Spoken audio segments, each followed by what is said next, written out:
局。王权，雪离国。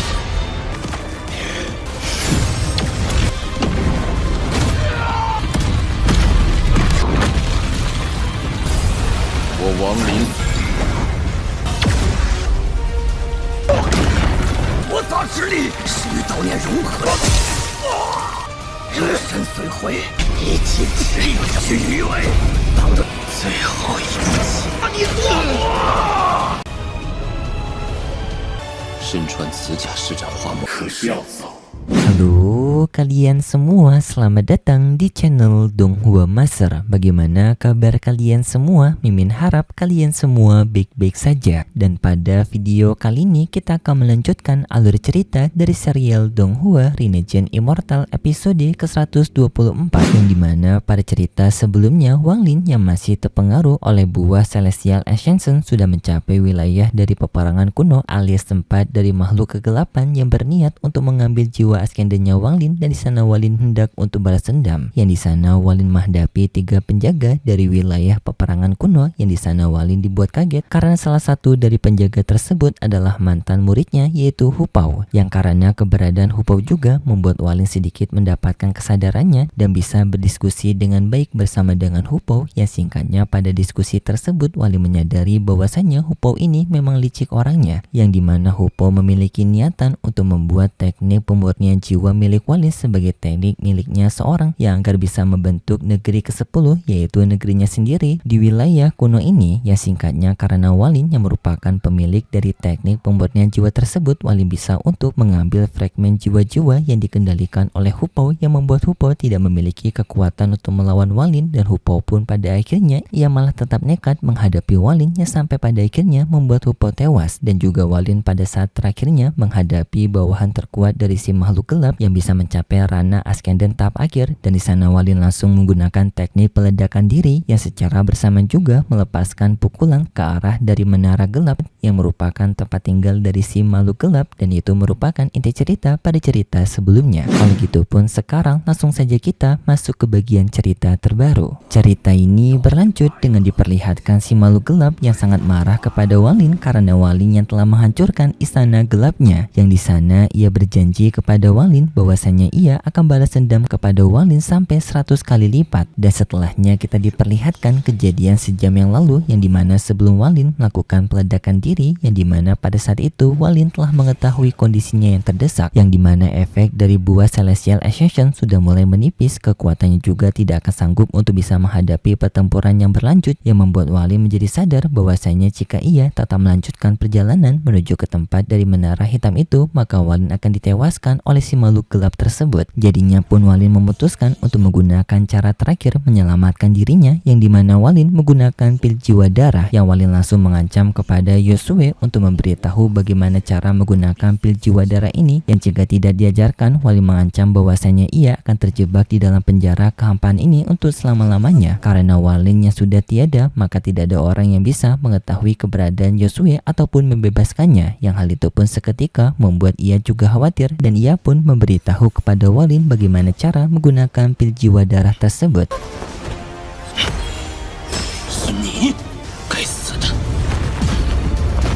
Dan setelahnya kita kembali melihat kejadian sebelumnya, yang dimana Wang Lin melakukan peledakan diri kepada si penjaga Ascendant tahap akhir, dan setelahnya Wang Lin juga melepaskan pukulan terakhir kepada istana gelap yang membuat istana gelap itu hancur, yang seperti kejadian sebelumnya. Dan setelahnya kita diperlihatkan di tempat yang berbeda, yang di sana tanpa adanya pil jiwa darah yang mulai membentuk tubuh barunya Wang Lin, yang sampai pada akhirnya tubuhnya Wang Lin pun telah kembali.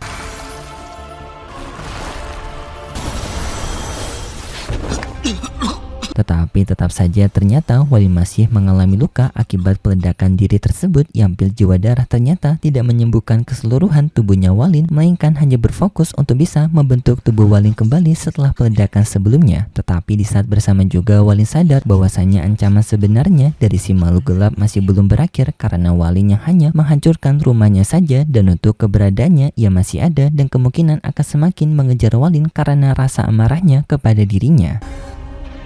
黑他的行刑中更严重，眼下只有古妖能牵制他，但他本 Dan tujuan Walin sekarang dirinya ingin segera kembali ke ibu kota Tianyao yang Walin pergi menggunakan teleportasi arai. Dan untuk si makhluk gelap, ia menyadari bahwasanya Walin masih hidup dan kini pun ia berniat untuk memburu Walin kembali dengan ia tiba-tiba saja memunculkan sebuah tubuh yang tubuh itu langsung dikenakan oleh armor gelapnya dan ia pun bertujuan untuk pergi mencari Walin. Yang tubuh itu sendiri memiliki wajah yang mirip dengan Ling Tianhuo. Walinnya sekarang masih OTW menuju ke tempat dari lokasi Danau Naga karena Walin masih memiliki janji ketemuan oleh Bai Luo alias si Ancient Demon yang walaupun sebenarnya perjanjian itu harus ditemui Walin 3 bulan tetapi Walin telah molor sampai 10 tahun yang membuat Walin sedikit khawatir tetapi Walin percaya bahwasanya Bai Luo masih menunggu dirinya. Tetapi di tengah perjalanan tersebut si orang yang mirip dengan Ling Tianhuo tiba-tiba saja muncul ataupun si makhluk gelap itu yang bernama Tai Jia yang ia merupakan Ancient Devil. Ia telah berhasil menyusul Walin dan menyerang Walin.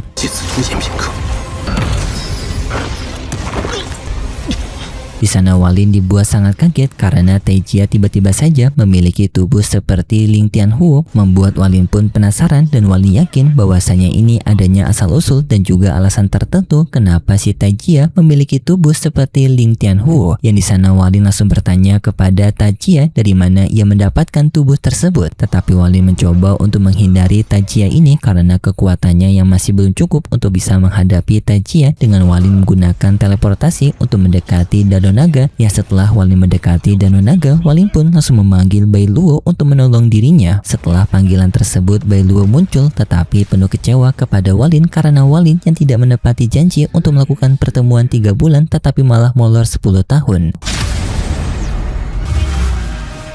10年誓约。 Walin memberikan hormat kepada Bai Luo dan juga berterima kasih kepada Bai Luo karena Bai Luo telah bersedia untuk menolongnya. Di sana Tai Jia mengenali Bai Luo dan menyuruh kepada Bai Luo untuk tidak ikut campur masalah dirinya dan juga Walin. Dan juga Bai Luo mengenali Tai Jia ini yang merupakan Ancient Devil yang telah terjebak di dalam armor kuno. Dan setelahnya pun Bai Luo meminjam darah kepada Walin untuk bisa membentuk tubuh agar bisa melawan Tai Jia. Yang di sana Walin mengizinkan Bai Luo. Yang setelah Bai Luo menggunakan darah tersebut yang langsung memiliki tubuh fisiknya dan lalu pun terjadi pertarungan antara Bai Luo dan juga Tai Jia.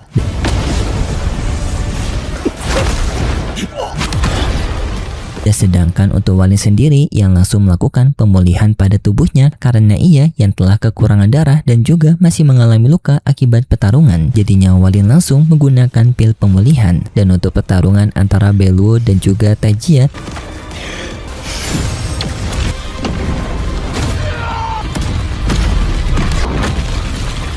tanpa dalam pertarungan tersebut, kekuatan Bai Luo lebih unggul daripada Tai Jia yang bisa membuat ia terpojok. Tetapi Tai Jia juga mampu untuk meningkatkan kekuatannya kembali yang seketika peraduan kekuatan mereka berdua menjadi seri. Tetapi di sana Walin yang merasakan pertarungan kedua orang ini merasakan kalau kekuatan mereka berdua memiliki aura yang sama dengan tubuh dewa kunonya. Dan Walin pun menggunakan tubuh dewa kunonya untuk mencari tahu melalui warisan dari Dewa Tusi.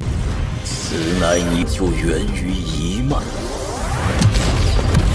Yang singkatnya Walin mengetahui bahwasannya ternyata kekuatan dari ketiga orang ini sama karena mereka bertiga berasal dari era kuno yang sama, yaitu Dewa Kuno alias Tusi berasal dari Ancient God, Bai Luo berasal dari Ancient Demon, sedangkan Tai Jia berasal dari Ancient Devil. Jadi bisa dibilang sekarang 3 kekuatan era kuno telah berkumpul yang dengan Walin menjadi perwakilan dari kekuatan Ancient God. Yang di sana juga Walin langsung mengambil kesempatan ini untuk mempelajari kekuatan mereka berdua karena hal ini bisa untuk meningkatkan fondasi dari tubuh dewa kunonya Walin. Ya singkatnya hal tersebut berhasil yang dimana sekarang tubuh dewa kunonya Walin mendapatkan peningkatan kekuatan yang bahkan Walin menunjukkannya dengan sebuah serangan tunjukkan jari yang serangan itu dapat menembus sebuah planet. Dan singkat cerita 3 hari telah berlalu, tubuh kultivatornya Walin akhirnya telah pulih dan juga telah menyempurnakan kekuatan abadi. 终于彻底炼化，这古妖与三魔一战，无药可自周朝之灭。Dan ternyata untuk pertarungan antara Beluo dan juga Tajia masih belum berakhir. Yang di sana Walin juga melihat dalam pertarungan tersebut yang sepertinya Beluo sedang menahan kekuatannya dan tidak bertarung serius. Dan untuk Tajia sendiri ia sudah kewalahan melawan Beluo dan menyuruh kepada Beluo untuk tidak ikut campur dalam masalah ini dan menganggap bahwasanya Beluo tidak layak untuk bertarung melawan dirinya hanya untuk melindungi semut kecil alias Wanglin. Beluo tidak peduli dengan perkataan Tajia, ia tetap menghadapi Tajia dengan serangannya terus-menerus. Tetapi Walin juga menyadari bahwasanya Tajia ini akan bisa menjadi ancaman yang sangat berbahaya jika tidak dibereskan. Jadinya Walin ingin dengan segera menghentikan Tajia sebelum Tajia menjadi ancaman yang semakin berbahaya. Di sana Walin langsung mengerahkan seluruh kekuatan yang ia miliki.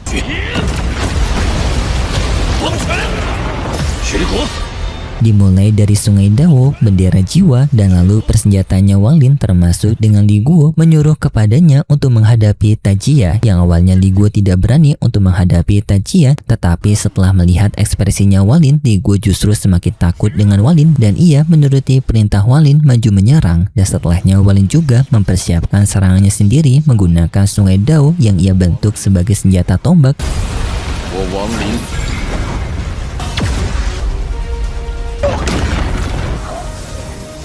Yang setelahnya Walin melepaskan serangan ke arah dari Tajia, yang serangan tersebut seketika membuat Tajia terpental dan mengalami kondisi tubuh yang sangat kritis. Dan di sana Tajia pun dengan segera ia memutuskan untuk mundur dalam pertempuran. Tetapi Walin tidak membiarkan hal tersebut. Walin mengejar Tajia yang di sana membuat Tajia marah dan Walin pun melepaskan kembali serangan tombaknya.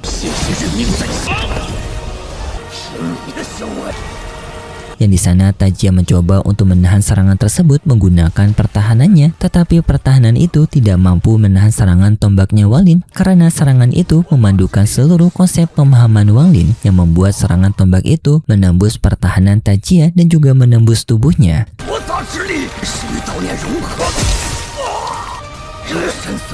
Tajia pun dengan segera melepaskan tubuh fisiknya dan mencoba untuk melarikan diri bersama dengan armor kunonya, tetapi Walin tetap mengejar Tajia yang di sana pun membuat Beluo kebingungan rencana apa yang sedang direncanakan oleh Walin karena seharusnya Walin mengetahui bahwasanya Walin tidak bisa untuk menghancurkan Tajia. Yang di sana pun Walin menghampiri Tajia dan di sana juga Tajia langsung menggunakan armor kunonya untuk mengambil tubuhnya Wanglin, yang langsung di sana armor kunonya Tajia membungkus tubuhnya Walin, dan sedangkan untuk kesadaran Tajia ia bertarung melawan Walin di dalam kesadaran batinnya Wanglin.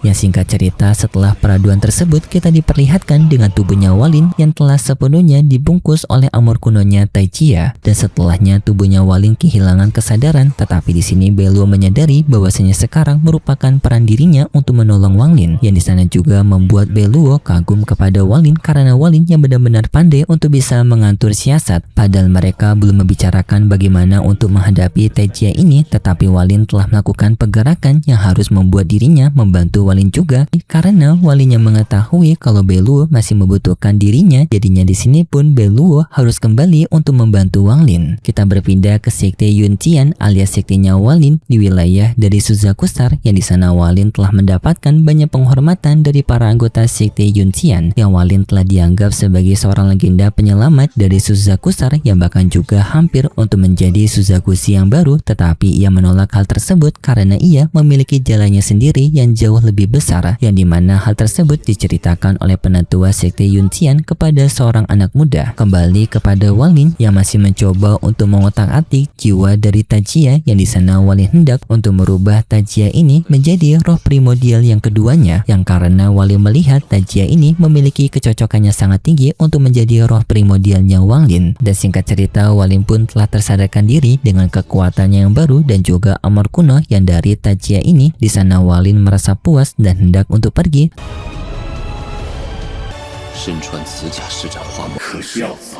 Tetapi di sana Beluo bertanya kepada Walin apakah Walin hendak untuk pergi tidak berpamitan dengannya. Walin pun langsung menyadari bahwasanya ia memiliki banyak sekali hutang budi kepada Beluo yang telah berulang kali menolong dirinya, membuat Walin memiliki hutang budi yang sangat besar kepada Beluo. Setelahnya Walin pun berterima kasih kepada Beluo karena telah berulang kali menolong dirinya, dan Walin juga bertekad untuk keluar untuk segera menyelesaikan janji kepada Beluo juga sebagai hutang budi Walin kepada Beluo. Tetapi sebelum itu Walin ingin meminta satu pertolongan lagi kepada Beluo. Beluo pun bertanya pertolongan apa itu. Walin memberitahu kalau ia membutuhkan Beluo untuk mencari keberadaan dari temannya yaitu Zoe. Yang di sana Walin pun menunjukkan aura kekuatan Zoe melalui pagodanya Zoe, dan di sana Beluo mencoba untuk mencari keberadaan Zoe di wilayah dari kota Tianyao-nya, tetapi ternyata keberadaan Zoe tidak ditemukan oleh Beluo di kota Tianyao, yang artinya Zoe tidak berada di kota Tianyao ini. Tetapi Beluo menenangkan kepada Walin jika Walin bisa untuk menyempurnakan kekuatannya kembali, maka Beluo akan bisa untuk menemukan keberadaan Zoe dimanapun dari seluruh keberadaan wilayah Demon Land ini. Walin memahaminya, ia juga akan bertekad untuk sesegera mungkin menyempurnakan kekuatan Beluo sebagai hutang budinya Walin. Tetapi di sana juga Walin ingin meminta kepada Beluo untuk menyerahkan tubuh dari orang yang mirip dengan Lin Tianhuo ini, karena Walin yakin tubuh yang mirip dengan Lin Tianhuo ini akan sangat bermanfaat bagi dirinya di masa depan nanti. Beluo tidak keberatan dengan permintaan Walin, yang juga Beluo memberitahu bahwasanya sekarang kota Tianyao dan juga kota Demon Fire sekarang telah melakukan pertempuran, yang di sini Beluo yakin bahwasanya Walin akan bisa untuk mengambil kesempatan ini untuk mempermudah misinya, dan juga Beluo memberikan jabatan kepada Walin sebagai utusan Tianyao, yang menandakan Walin memiliki jabatan yang tinggi di ibu kota Tianyao yang bahkan bisa di atas dari Gu Yundi alias sang kaisar utama dari ibu kota Tianyao, yang artinya hal ini akan bisa semakin mempermudah misinya Walin untuk bisa membantu Beluo mendapatkan kekuatannya kembali. Tetapi sayangnya setelah itu cerita bersambung, dan untuk kelanjutan ceritanya kita akan melanjutkan lagi di minggu depan besok. Dan seperti biasa Mimin mengingatkan kalau cerita ini merupakan dongeng fiksi yang hanya bertujuan sebagai penghibur saja yang berasal dari karangan novel. Dan mohon maaf jika pada video kali ini suaranya sedikit berubah pada awal-awal video, karena itu lagi mati lampu cuy. Mimin nge-recordnya pakai laptop, tetapi sekarang untungnya sudah hidup lampu dan Mimin kembali pakai PC. Dan itu info bagi kalian yang penasaran kenapa di awal video suaranya berubah. Dan kita akan ketemu lagi di video selanjutnya. See ya.